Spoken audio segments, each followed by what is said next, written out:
Hello everyone, this is Suman. Welcome back in my channel. तो आज हम बात करने वाले हैं एक इम्पॉर्टेंट टॉपिक के बारे में जो है टेंस। और आप सभी लोग को पता है कि इंग्लिश में टेंसेस का कितना ज़्यादा इम्पोर्टेंस है।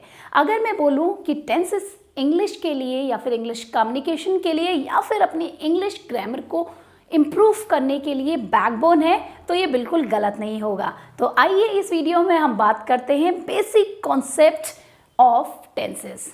टेंसेस जैसे कि आप सभी को पता है कि काल को बोला जाता है और इसको हम टाइम से भी रिलेट कर सकते हैं। तो टेंसेस हमारे 3 टाइप्स के होते हैं। पहला है प्रेजेंट टेंस, दूसरा past tense and the third one is future tense. अगर हम हिंदी में समझना चाहें तो पहला है वर्तमान काल, भूतकाल दूसरा और तीसरा भविष्यकाल। मतलब कोई भी ऐसा काम जो प्रेजेंट में हो रहा है तो वो हमारा आएगा प्रेजेंट टेंस के अंदर या फिर वर्तमान काल के अंदर। लेकिन अगर मैं बोलूँ कोई काम पहले ही हो चुका है तो उसे हम बोलेंगे वो हमारा आएगा पास्ट टेंस के अंदर। लेकिन कुछ ऐसा काम है जो अभी तक नहीं हुआ है और फ्यूचर में होने वाला है तो उसे हम बोलेंगे फ्यूचर टेंस। तो बहुत ही इजी है आइडेंटिफाई करना प्रेजेंट, पास्ट और फ्यूचर को। लेकिन अगर हम बात करते हैं कि हमें आइडेंटिफाई करना है किसी सेंटेंस को और हमें बताना है ये कौन सा टेंस है, तो ये भी बहुत ज़्यादा इजी है। कैसे?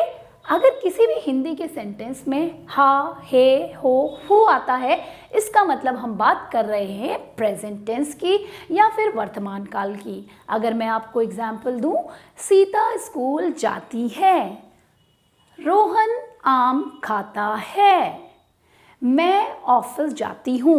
तो आपने देखा तीनों सेंटेंस के पीछे है और हूँ आ रहा है।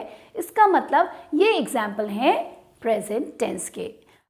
तो अगर हम बात करते हैं पास्ट टेंस की तो वो सारे सेंटेंसेस जिसमें था, थे, थी आता है वो हमारा पास्ट टेंस के अंदर आ जाएगा। अगर मैं आपको एग्जाम्पल दूं, रोहन स्कूल गया था, मैं ऑफिस गई थी। तो आपने देखा था और थी सेंटेंस के पीछे आ रहा है तो आप इजीली आइडेंटिफाई कर सकते हैं ये हमारा पास्ट टेंस का एग्जाम्पल है। इसी तरीके से अगर मैं बोलूँ किसी भी सेंटेंस के पीछे गा, गे, गी आएगा तो वो हमारा फ्यूचर टेंस हो जाएगा। अगर मैं बोलती हूँ सीता कल गाना गाएगी, राम कल मार्केट जाएगा, सोहन स्कूल आएगा। तो देखा आपने गा, गे, गी के साथ में सेंटेंस बन रहा है, इसका मतलब हम बात कर रहे हैं फ्यूचर टेंस की। इसी तरीके से अगर मैं आपको एक छोटी सी कहानी सुनाना चाहूँ तो आपके टेंसेस के बेसिक एकदम क्लियर हो जाएंगे। तो हम शुरू करते हैं टेंसेस से।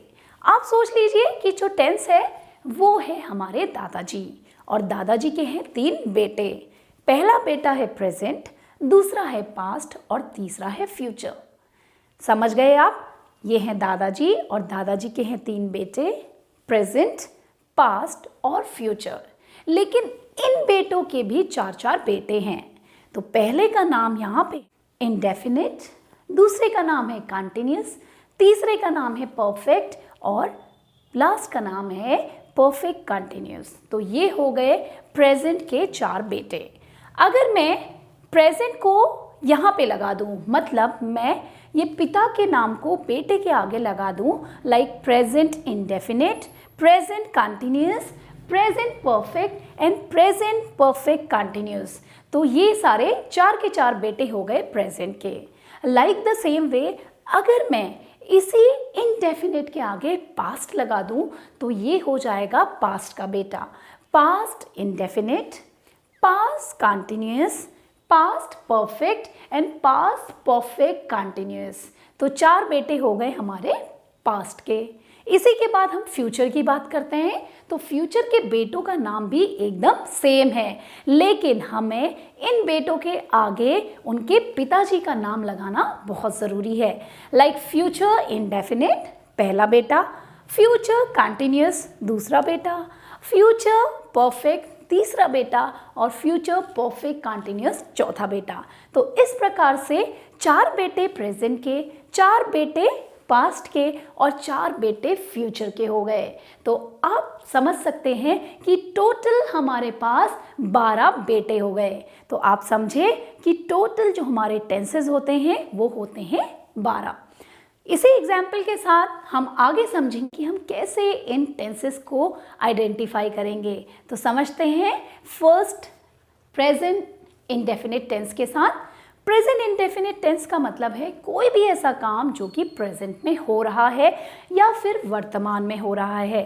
अगर मैं आपको बोलूं कोई भी ऐसा सेंटेंस जिसके पीछे ता, ते और ती आता है वो प्रेजेंट इंडेफिनिट टेंस होता है। मतलब अगर मैं आपको एक एग्जांपल दूं, सीता गाना गाती है, मतलब कि ये हमारा प्रेजेंट इंडेफिनिट टेंस है क्योंकि सेंटेंस के पीछे गाती आया हुआ है। अगर आपको बोलूं कि कोई भी ऐसा सेंटेंस जिसमें जो क्रिया है, क्रिया के साथ में ता, ते, ती आया है, तो इसका मतलब ये प्रेजेंट इंडेफिनिट टेंस है। अब आप पूछेंगे वर्ब क्या होता है? वर्ब आप समझ सकते हैं कोई भी एक्शन, किसी भी सेंटेंस में जो काम हो रहा है या फिर जो एक्शन हो रहा है उसे हम बोलते हैं वर्ब। तो वर्ब में जब भी ता, ते, ती लगेगा तो आप इजीली इसको आइडेंटिफाई कर पाएंगे कि हम प्रेजेंट इंडेफिनिट टेंस की बात कर रहे हैं। एग्जाम्पल में देना चाहूँगी, सीता आम खाती है। तो देखा आपने, खाना जो है एक वर्ब है और उसी के अकॉर्डिंग इसमें ती लगा हुआ है। ठीक है, सीता आम खाती है। तो ये एग्जाम्पल हो गया प्रेजेंट इंडेफिनिट टेंस का। तो इसकी हेल्पिंग वर्ब होती है डू और डज। तो डू और डज इसकी हेल्पिंग वर्ब है, या फिर किसी भी वर्ब के पीछे एस या ईएस आता है तो हम इसको इजीली आइडेंटिफाई कर सकते हैं कि ये प्रेजेंट इंडेफिनिट टेंस का है। लेकिन प्रेजेंट इंडेफिनिट को हम आगे नेक्स्ट वीडियो में अच्छे से पढ़ेंगे। अभी हम जस्ट ये समझ रहे हैं कि हम सेंटेंस को देखकर कैसे आइडेंटिफाई करें कि कौन सा सेंटेंस कौन से टेंस को दर्शा रहा है। नेक्स्ट हम समझते हैं पास्ट। पास्ट के बारे में जैसा कि आपको पहले बता दिया है कि किसी भी सेंटेंस के पीछे था, थे, थी आएगा, इसका मतलब वो हमारा पास्ट टेंस है। लेकिन अगर पास्ट इनडेफिनिट की मैं बात करूं तो वहाँ पे आप देखेंगे कोई भी ऐसा काम जो ऑलरेडी ख़त्म हो गया है, या फिर आप समझ सकते हैं कोई भी ऐसा काम जो पहले ही ख़त्म हो चुका है या फिर समाप्त हो चुका है। तो आप एग्जाम्पल से समझ सकते हैं, मैंने गाना गाया, मैं स्कूल गया, सीता स्कूल गई। तो आपने देखा आया, गया, गई, जहाँ पे भी आएगा आप इजीली समझ पाएंगे कि वो पास्ट इनडेफिनिट की बात हो रही है। इसी तरीके से जो इसका हेल्पिंग वर्ब होता है यहाँ पे होता है डेड। तो इसके बारे में भी हम जब पास्ट इंडेफिनिट की बात करेंगे तो अच्छे से समझेंगे। अभी हम चलते हैं आगे, फ्यूचर इनडेफिनिट टेंस। तो फ्यूचर इंडेफिनिट टेंस को बहुत ही ज़्यादा इजी है समझना। तो कोई भी सेंटेंस जो ख़त्म होता है गागेगी में, राम कल स्कूल आएगा, मोहन स्कूल जाएगा, सीता गाना गाएगी। तो देखा आपने, तीनों सेंटेंसेस में गागेगी से एंडिंग हो रही है। तो इसका मतलब ये हम बात कर रहे हैं फ्यूचर इंडेफिनिट टेंस की।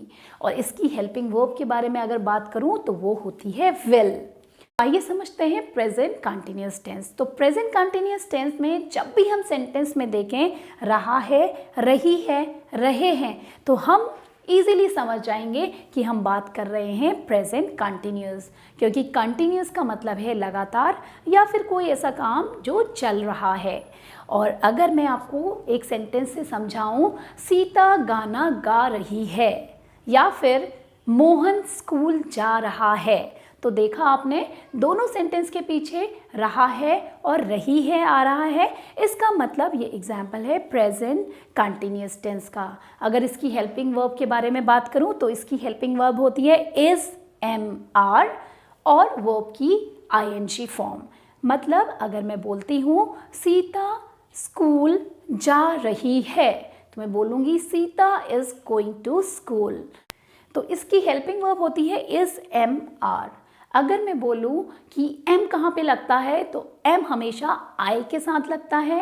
अगर हम देखें इस हेल्पिंग वर्ब कहाँ पे यूज़ होती है तो वो हमेशा सिंगुलर नंबर के लिए ही यूज़ होती है। और अगर हम आर की बात करें तो जब हम ज़्यादा लोगों के बारे में बात कर रहे हैं या फिर हम प्लूरल के बारे में बात कर रहे हैं तो हम आर का यूज़ करते हैं। अगर मैं बोलूँ सीता गाना गा रही है तो मैं बोलूँगी Sita is singing a song. Next यहाँ पे समझने वाली बात है पास्ट कंटिन्यूस। जैसा कि हमने अभी यहाँ पे देखा, रहा है, रही है और रहे हैं। अब पास्ट टेंस में था आ जाएगा, मतलब रहा था, रही थी, रहे थे। तो आप इजीली समझ जाएंगे हम बात कर रहे हैं पास्ट कंटिन्यूस टेंस की। और यहाँ पे जो हेल्पिंग वर्ब है वो है वॉज, वर और साथ में वर्ब की आईएनजी फॉर्म।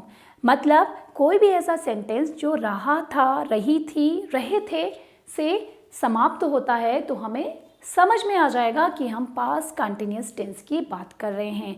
अगर मैं आपको एग्जांपल दूं, मोहन स्कूल जा रहा था या रॉबिन आम खा रहा था, तो आपने देखा दोनों सेंटेंस में रहा था या रही थी आ रहा है, तो इसका मतलब है ये पास्ट कंटिन्यूस टेंस है। अगर इंग्लिश में इसको समझना है तो आप कोई भी ऐसा सेंटेंस जहाँ पे वॉज और वर आया है और साथ में वर्ब की आईएनजी फॉर्म आई है तो इसका मतलब ये पास्ट का कंटिन्यूस फॉर्म है।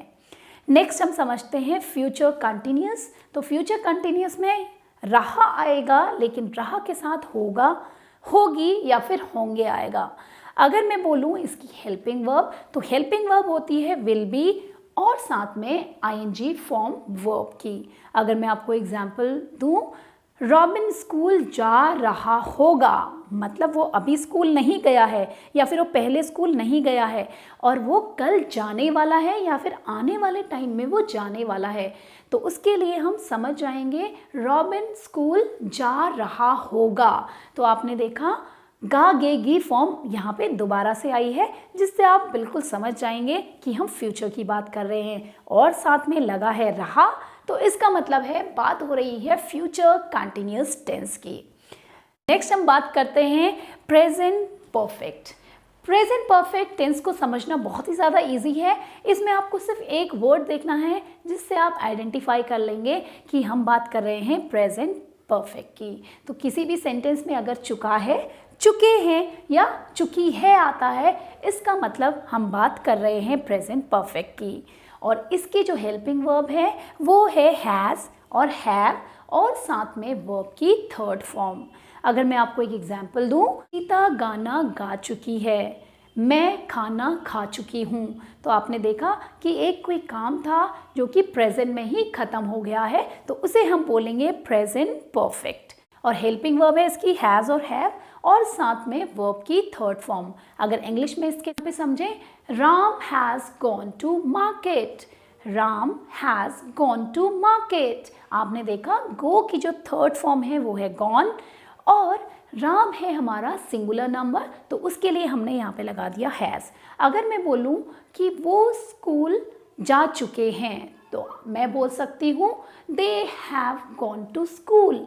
यहाँ पे प्लूरल नंबर के साथ हमेशा हैव आएगा और सिंगुलर नंबर के साथ हमेशा हैज़ आएगा और वर्ब की थर्ड फॉर्म तो आएगी। अगर हम बात करते हैं पास्ट परफेक्ट की तो इसमें आप सेंटेंस देखेंगे चुका था, चुके थे, मैं अपना काम कर चुकी थी, मैं स्कूल जा चुकी थी। तो आप इजीली आइडेंटिफाई कर पाएंगे कि पास्ट परफेक्ट टेंस की बात हो रही है। अगर इंग्लिश में आपको समझना है तो इंग्लिश में आपको हेल्पिंग वर्ब दिखेगी हैड और वर्ब की third form. Sita had gone to school, Robin had gone to market. तो इन एग्जाम्पल से आप समझ सकते हैं कि हम बात कर रहे हैं पास्ट परफेक्ट टेंस की। इसी तरीके से अगर मैं बात करती हूँ फ्यूचर परफेक्ट टेंस की तो आप उसमें सेंटेंस देखेंगे चुका होगा, लिया होगा, दिया होगा, किया होगा। मतलब चुका है तो आपको दिख रहा है और चुका होगा अगर आ गया तो आपको समझ में आ जाएगा कि फ्यूचर के परफेक्ट टेंस की बात हो रही है। राम अपना काम कर चुका होगा या सोहन मार्केट जा चुका होगा। तो इन सेंटेंसेस से आप इजीली आइडेंटिफाई कर पाएंगे इस टेंस को। अगर इंग्लिश में बात करूँ, किसी भी सेंटेंस में विल, हैव और वर्ब की थर्ड फॉर्म है तो इसका मतलब ये बात हो रही है फ्यूचर के परफेक्ट टेंस की। अब लास्ट टेंस हम समझते हैं, प्रेजेंट परफेक्ट कंटिन्यूस टेंस। ये भी बहुत ज़्यादा इजी है। जैसा कि हमने कंटिन्यूस टेंस में देखा था, कहीं पे भी रहा है, रही है या फिर रहे हैं आता है तो वो कंटिन्यूस टेंस होता है। Like the same way perfect continuous tense में भी आप देखेंगे रहा है, रही है, रहे हैं आता है, लेकिन साथ में टाइम भी दिया होता है। अगर मैं एग्जाम्पल दूँ, सीता 7 बजे से पढ़ाई कर रही है, या रॉबिन 6 बजे से खेल रहा है, तो देखा आपने दोनों सेंटेंसेस में रहा है या रही है, लेकिन साथ में हमें टाइम भी बताया हुआ है। तो इससे आप इजीली आइडेंटिफाई करेंगे कि टेंस का परफेक्ट कंटिन्यूस टेंस चल रहा है या फिर ये एग्जाम्पल है प्रेजेंट परफेक्ट कंटिन्यूस टेंस का। इंग्लिश में हमारा सेंटेंस होगा, उसमें हमें दिखेगा हैज़, हैव, बीन, वर्ब की आईएनजी फॉर्म और साथ में सिंस और फॉर।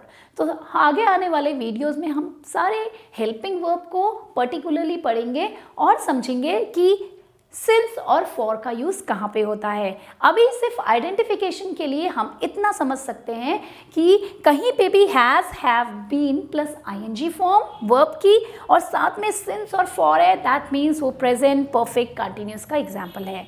अगर मैं बात करती हूँ पास्ट परफेक्ट कंटिन्यूस टेंस की, तो आप देख सकते हैं सेंटेंस में आएगा रहे थे, रही थी, रहे थे और साथ में आएगा टाइम।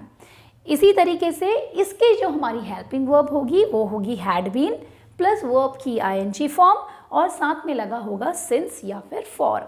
अगर मैं एक हिंदी में एग्जाम्पल दूं कि बच्चे 8 बजे से पढ़ रहे थे, या रॉबिन 6 बजे से खेल रहा था, तो देखा आपने सेंटेंस में रहे थे भी आया और साथ में टाइम भी मेंशन है। तो आप समझ जाएंगे कि बात हो रही है पास्ट परफेक्ट कंटिन्यूस टेंस की। और अगर मैं बात करूं इंग्लिश में इसके जो हेल्पिंग वर्ब हैं तो वो होते हैं हैड बीन और वर्ब की आईएनजी फॉर्म साथ में देखने को मिलेगी और साथ ही मिलेगा सिंस और फॉर, जो कि हमें बताएगा कि टाइम इस सेंटेंस में दिया हुआ है। नेक्स्ट लास्ट में हम समझते हैं फ्यूचर परफेक्ट कंटिन्यूस टेंस, जो कि हमारा लास्ट टेंस है। तो इसमें हम कैसे समझेंगे कि ये फ्यूचर परफेक्ट कंटिन्यूस की बात हो रही है। जब भी हम सेंटेंस में रही होगी, रहा होगा और साथ में देखते हैं टाइम, तो हमें पता चल जाता है कि हम बात कर रहे हैं फ्यूचर परफेक्ट कंटिन्यूस टेंस की। मैं एग्जाम्पल देना चाहूँ दैट बच्चे 6 बजे से स्कूल जा रहे होंगे, तो देखा आपने रहे होंगे है और साथ में मैंने टाइम भी मेंशन किया है। तो आप इजीली आइडेंटिफाई कर पाएंगे कि हम बात कर रहे हैं फ्यूचर परफेक्ट कंटिन्यूस टेंस की। अगर मैं इसकी हेल्पिंग वर्ब के बारे में बात करूं तो वो होगी will have been plus verb की आईएनजी फॉर्म और साथ में होगा सिंस या फॉर। आई होप आपको ये सारे टेंसेस अच्छे से क्लियर हो गए और अब आगे से आप कभी भी किसी भी सेंटेंस में टेंसेस को इजीली आइडेंटिफाई कर पाएंगे।